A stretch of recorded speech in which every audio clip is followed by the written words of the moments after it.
It was one of those mornings where the air felt electric, like something big was about to happen. The studio lights were bright, almost blinding, and the cameras stood ready to capture every word, every facial expression, every moment of what could either be a calm discussion or a fiery showdown. This wasn't just another talk show. It was live TV, the kind that people remember for years. On one side of the table sat a woman who had become famous for her sharp opinions and bold statements. She was known for speaking her mind without hesitation, often stirring up controversy but always keeping her audience hooked. Her confidence was magnetic, and she carried herself with an air of someone who knew exactly how to command attention. On the other side was a politician whose name had been making waves in political circles. She came from humble beginnings and had worked tirelessly to climb the ladder of success. Her passion for justice and equality shone through whenever she spoke, and her authenticity resonated deeply with many. These two women couldn't have been more different. One came from a world of polished arguments and carefully crafted sound bites. The other wore her heart on her sleeve, unafraid to call out injustice wherever she saw it. They represented opposing sides of a deeply divided nation, each armed with their own set of beliefs and values. And now, they were sitting face to face, ready to tackle some of the most pressing issues of the day. The topic? Government spending and social justice reform. It was a subject that sparked heated debates across dinner tables, classrooms, and social media platforms. People had strong feelings about it. Some believed the government should do more to help struggling families, while others thought too much taxpayer money was being wasted on programs that didn't work. Everyone had an opinion, and emotions ran high. As the host introduced the segment, the tension in the room was palpable. You could feel it in the way the guests shifted slightly in their seats, the way their eyes locked onto each other as if sizing up their opponent. The audience leaned forward, eager to see how this would play out. Would it be a respectful exchange of ideas, or would sparks fly? What no one realized at that moment was that this conversation would go down in history. Not because of the policies discussed, but because of the unforgettable drama that unfolded. Little did anyone know, within minutes, millions of viewers would be glued to their screens, watching a clash that would redefine public discourse. The stage was set. The players were ready. All that was left was for the first words to be spoken, and once they were, there would be no turning back. The conversation started off calmly enough, almost polite. The host posed the first question, and the woman known for her sharp opinions jumped right in. Her voice was steady, her tone confident, as she laid out her argument against government spending. She spoke about how some programs, in her view, encourage dependency rather than self-reliance. Her words were calculated, designed to provoke thought but also stir disagreement. At first, the other woman listened quietly. She nodded occasionally, giving small signs that she was paying attention.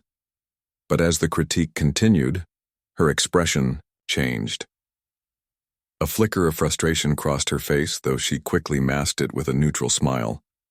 It was clear she didn't agree, but she waited patiently for her turn to respond. Then came the moment that shifted everything. The commentator paused mid-sentence, turned directly toward the politician, and delivered a line that felt like a punch to the gut. "It must be nice," she said, her voice dripping with sarcasm, "to sit comfortably in your ivory tower while preaching about helping those who don't look like you." The room seemed to freeze. The host's eyebrows shot up, and even the crew behind the cameras exchanged glances. That comment wasn't just about policies anymore, it was personal, and everyone could feel it. For a split second, the politician looked stunned. Her eyes widened slightly and her lips parted as if she wanted to say something immediately.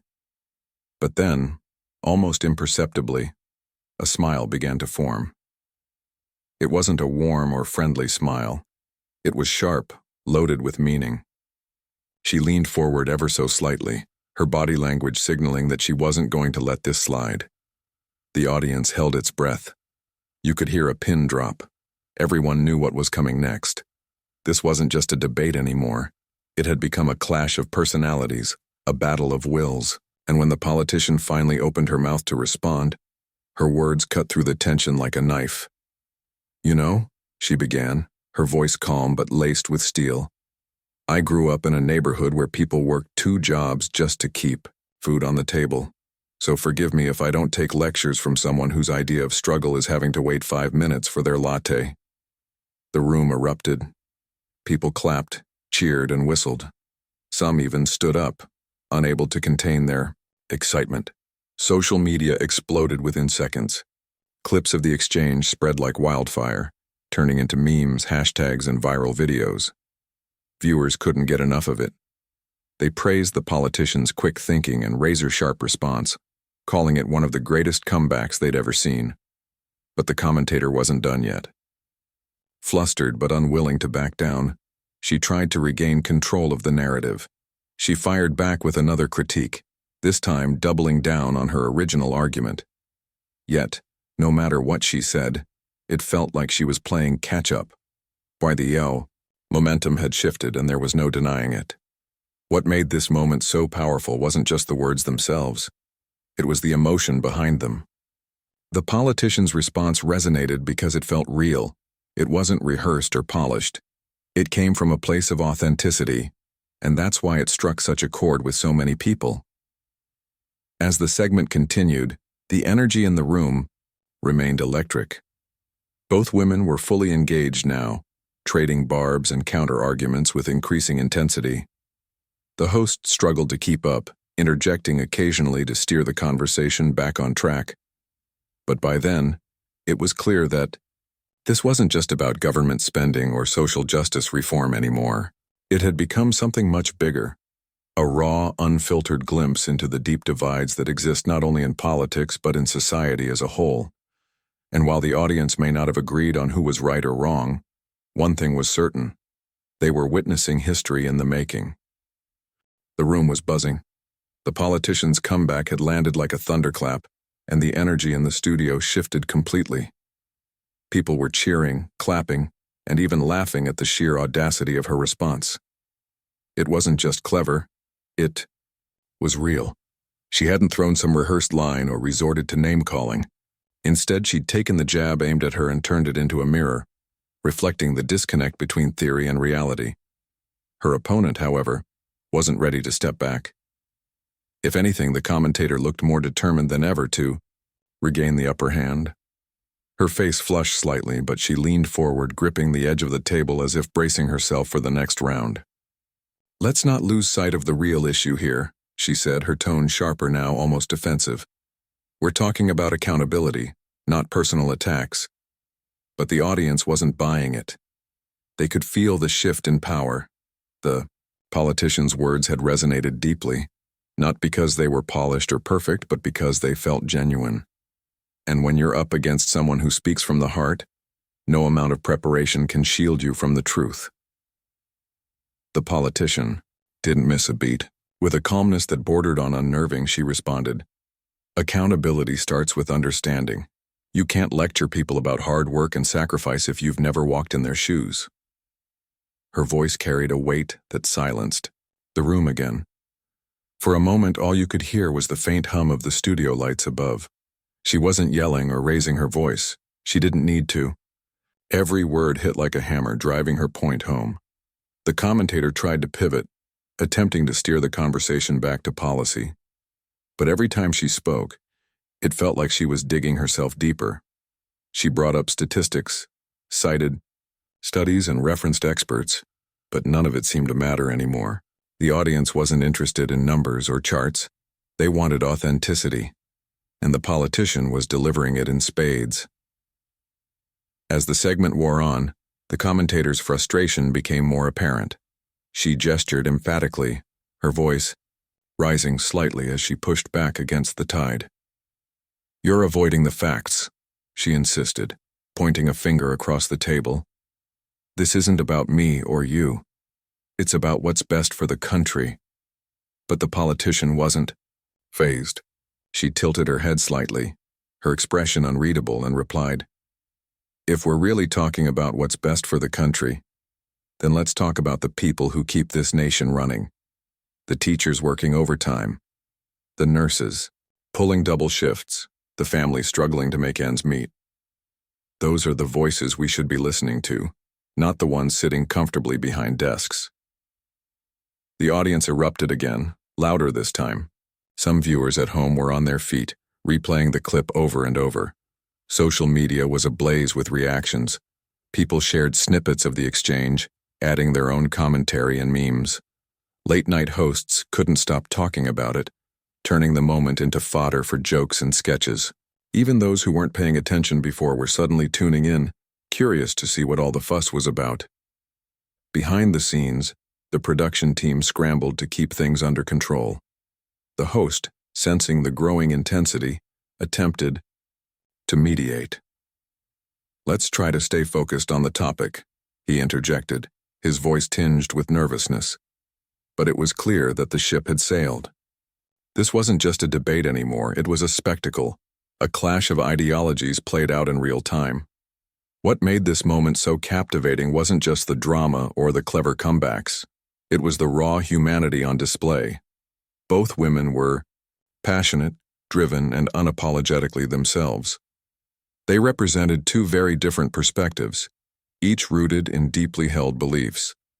And while their methods may have differed, one relying on logic and data, the other on emotion and experience, their commitment to their causes was undeniable. As the minutes ticked by, the tension only grew thicker. The commentator kept pushing, throwing out one argument after another, but it felt like she was fighting an uphill battle. The politician, meanwhile, remained composed, her responses measured yet impactful. She didn't need to raise her voice or resort to theatrics. Her confidence came from knowing she was speaking for millions of people who rarely got a seat at the table.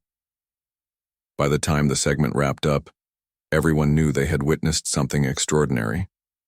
The applause was deafening, and the host looked visibly relieved as he thanked both guests for their contributions.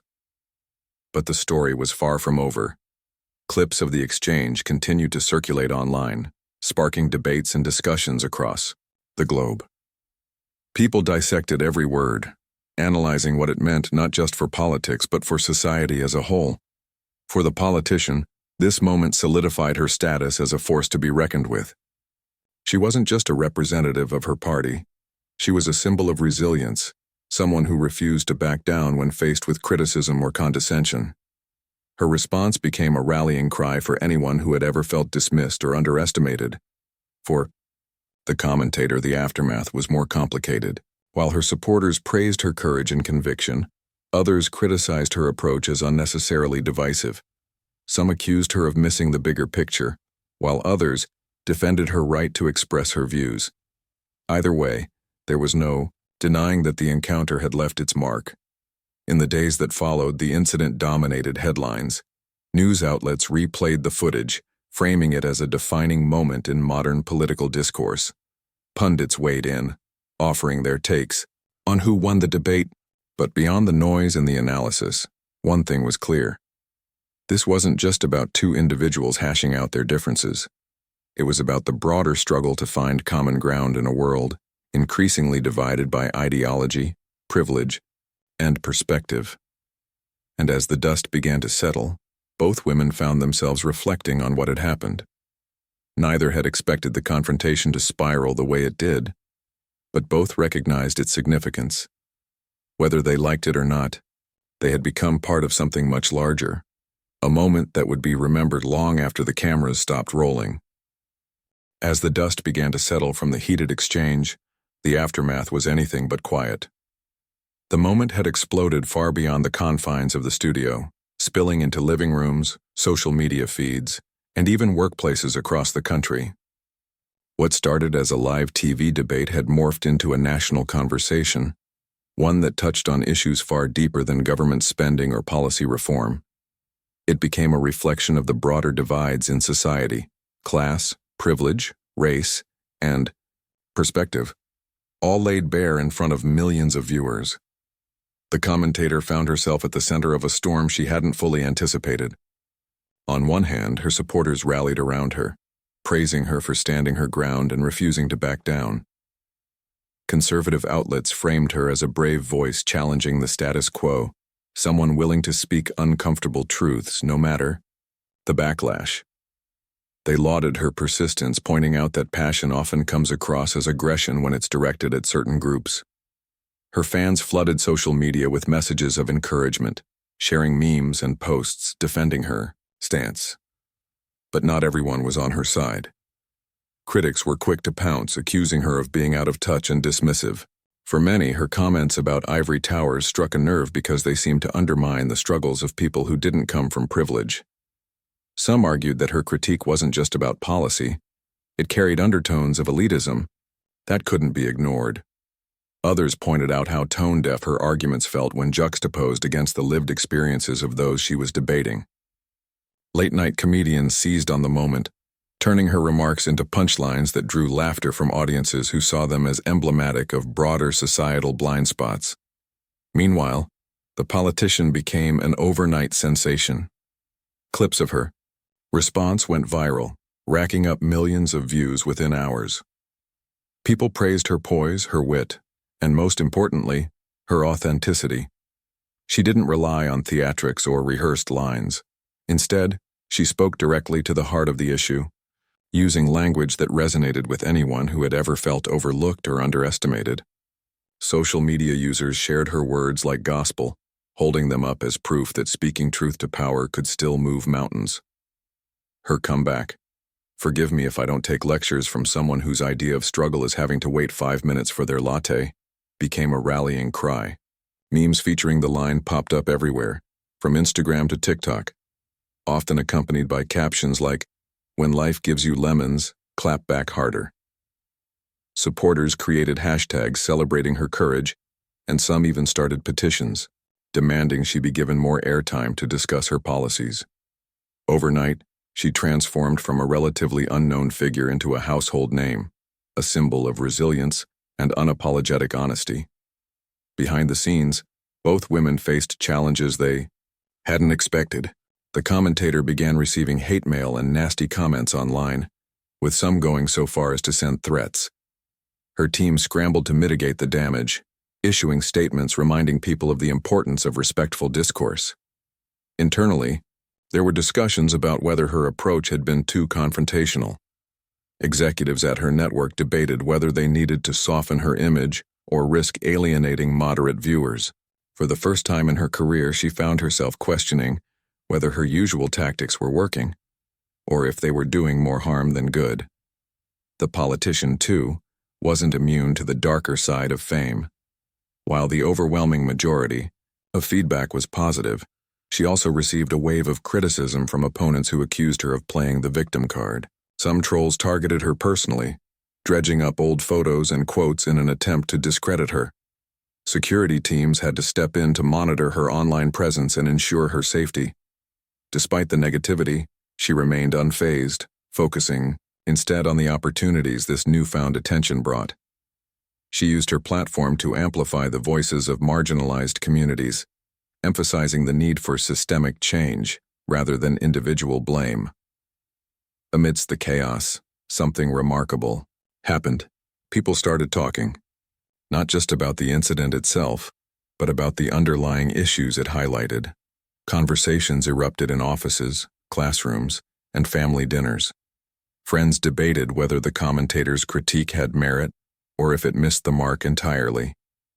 Strangers engaged in spirited exchanges on forums and comment sections, dissecting every aspect of the exchange. Even late-night hosts joined in, dedicating entire segments to analyzing the cultural significance of the moment. Some argued that the clash represented everything wrong with modern discourse: the lack of nuance, the tendency to prioritize sound bites over substance. Others saw it as a necessary confrontation, a reminder that meaningful progress often requires discomfort. A few commentators noted how rare it was to see such raw emotion on display during a televised debate, pointing out that perhaps we should embrace these moments rather than shy away from them. For all the noise and drama, though, there were glimpses of hope. Both women, despite their differences, demonstrated a willingness to engage, to step into the arena and fight for what they believed in. They reminded viewers that democracy thrives on disagreement, that healthy debates are essential for growth.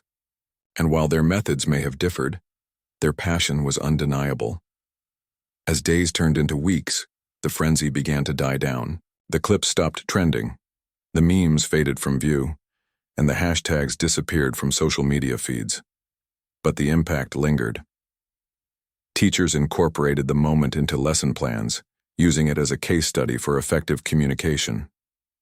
Journalists referenced it in op-eds, exploring its implications for future political discourse.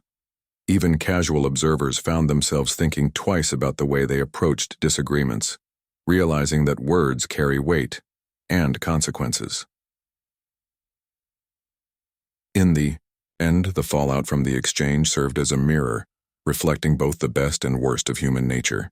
It showed how quickly a single moment could spiral out of control, amplifying divisions and sparking outrage.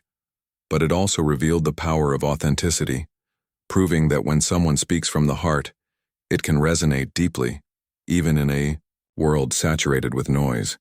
And while neither woman emerged unscathed, both walked away with lessons they wouldn't soon forget. The commentator learned that words matter, not just what you say, but how you say it. The politician discovered that vulnerability isn't a weakness, it's a strength.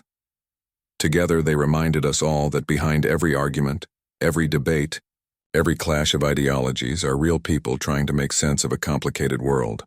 Weeks had passed since the heated exchange, and while the initial frenzy had died down, its ripple effects continued to shape the national conversation. Both women found themselves navigating a new reality, one where their actions during that live TV moment had become defining chapters in their careers. Neither had anticipated how deeply personal the fallout would feel, nor how much soul-searching it would require. The politician decided it was time to address the incident directly. She appeared on another popular morning show, this time without her fiery opponent present. The host introduced her warmly, acknowledging the buzz surrounding her recent performance. When the cameras turned to her, she didn't waste any time getting to the heart of the matter. "I've been thinking a lot about what happened that day," she began, leaning forward slightly, as if speaking directly to each viewer at home. Her tone was reflective, almost vulnerable. "It wasn't just about me or the other person, it was about bigger issues. Issues like privilege, fairness, and respect." She went on to explain that while she stood by her response, she regretted allowing the conversation to devolve into personal attacks. "We need to focus less on tearing each other down and more on finding solutions," she said earnestly. "When we let emotions take over, we lose sight of the real problems we're trying to solve." Her words struck a chord with many who had watched the original debate unfold. Some praised her for taking ownership of her role in escalating the tension. Others appreciated her call for civility, seeing it as a refreshing change from the endless cycle of blame and counterblame. Even critics who had initially dismissed her as too confrontational softened their stance, admitting that her willingness to reflect added depth to her character. On the other side, the commentator faced mounting pressure to recalibrate her approach. Behind closed doors, executives at her network expressed concerns about the backlash she'd received. Ratings had surged during the controversy, but they worried about alienating viewers who craved substance over spectacle. Publicly, however, she remained defiant, insisting that her intentions were misunderstood rather than malicious.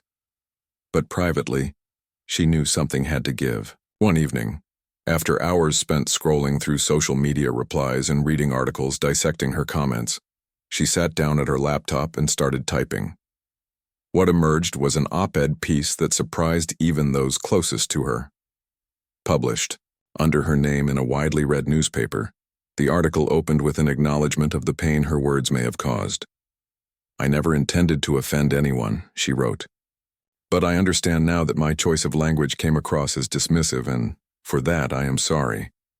She went on to stress the importance of respectful dialogue, especially when discussing topics as polarizing as government spending and inequality. While she stopped short of retracting her original arguments, she emphasized the value of listening before responding, a lesson she admitted she was still learning herself. The reaction to her essay was mixed. Supporters hailed her for showing humility, calling it a bold move in an era where admitting fault often feels taboo. Detractors accused her of damage control, suggesting her apology lacked sincerity. Yet, regardless of the criticism, the gesture marked a turning point. It signaled a shift, not just in her career trajectory but also in the way she approached public discourse moving forward. For both women, the weeks following the incident forced them to grapple with uncomfortable truths about themselves and their roles in perpetuating division. They realized that while their perspectives might differ, they shared a responsibility to lead by example. Their platforms gave them power, yes, but also accountability. Every word they spoke carried weight, shaping not only opinions, but lives. As the dust settled further, unexpected connections began to form. Viewers reached out to both women, sharing stories of how the debate had impacted them personally. Some thanked the politician for giving voice to frustrations they'd long felt but struggled to articulate. Others commended the commentator for sparking important conversations, even if her delivery left room for improvement. These messages reminded both women of the human element behind every policy discussion, the hopes, fears, and dreams tied to decisions made in boardrooms and legislative chambers alike. In quieter moments, they reflected on the irony of the situation. Two individuals who couldn't be more different had inadvertently sparked a movement toward greater empathy and understanding. Though neither publicly acknowledged the other's efforts, there was a mutual recognition that their clash had achieved something neither could have accomplished alone. It brought attention to the urgent need for bridge building in a fractured society.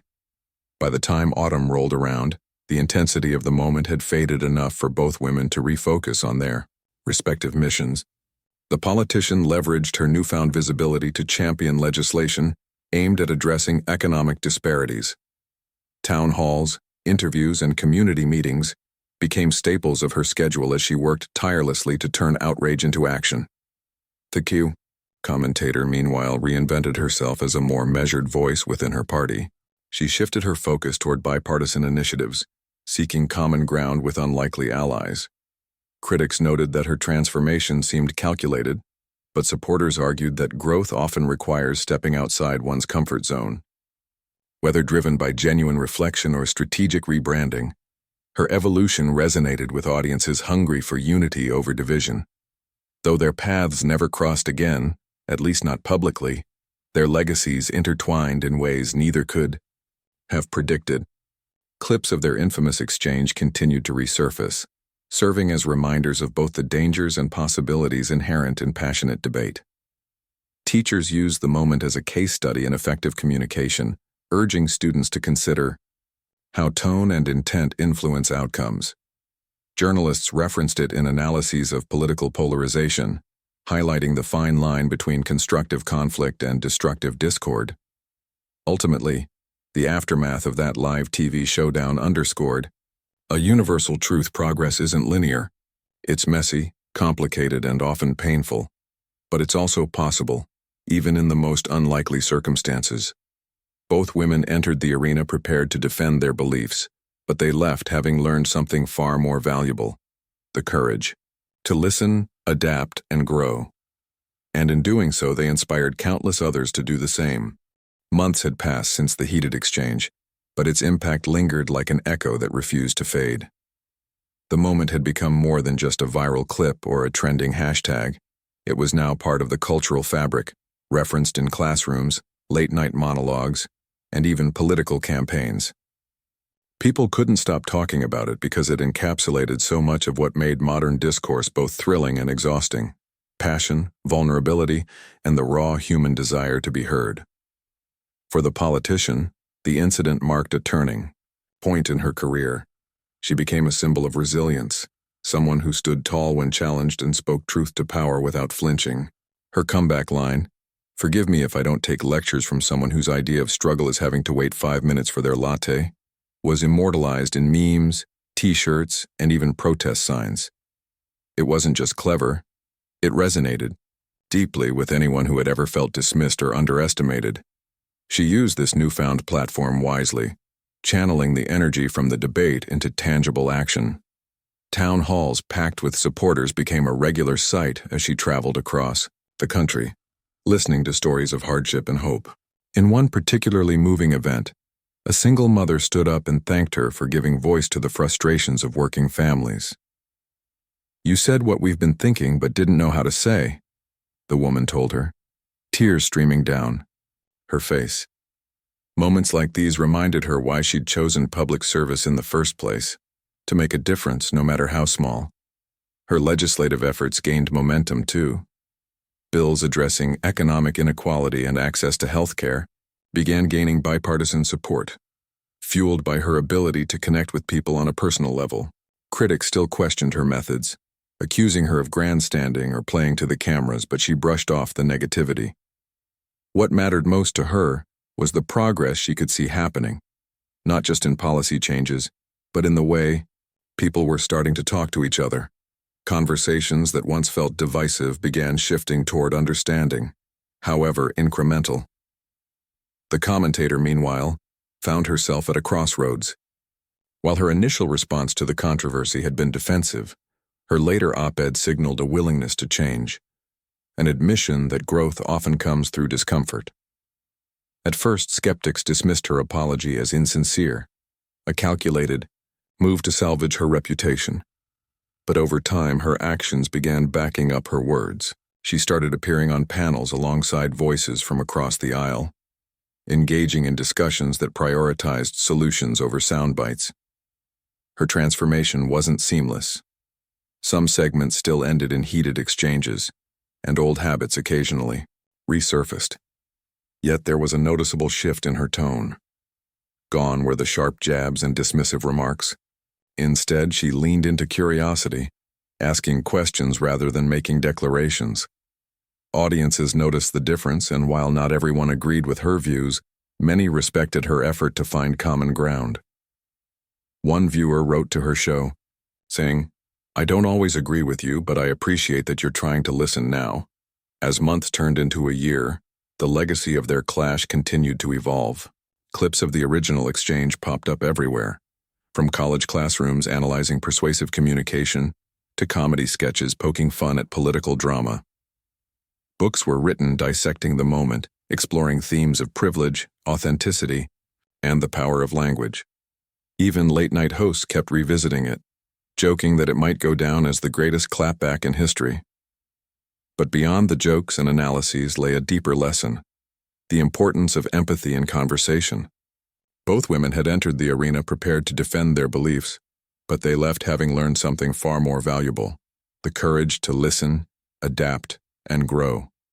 Their clash reminded viewers that behind every argument, every heated debate, are real people with real experiences. And while those experiences may differ vastly, they all share a common thread: the desire to be understood. In the end, the story became less about who won the debate and more about what it revealed about society itself. It highlighted the deep divides that continue to shape politics, economics, and culture, but also the bridges waiting to be built. For every harsh word exchanged, there was a glimmer of hope in the form of reflection, growth, or connection. Years later, when historians looked back at this period, they noted how moments like these served as catalysts for change. They weren't perfect, in fact, they were often messy and uncomfortable, but they pushed boundaries and sparked conversations that might otherwise have remained dormant. The two women at the center of the storm may never have crossed paths again, but their shared legacy endured. Their story became a reminder that words matter, not just the ones we speak, but the ones we choose to hear. It showed that while disagreements are inevitable, they don't have to be destructive. Instead, they can be opportunities for learning, for growth, and for finding unexpected common ground. And perhaps that's the truest measure of success: not winning an argument, but leaving the world a little better than you found it.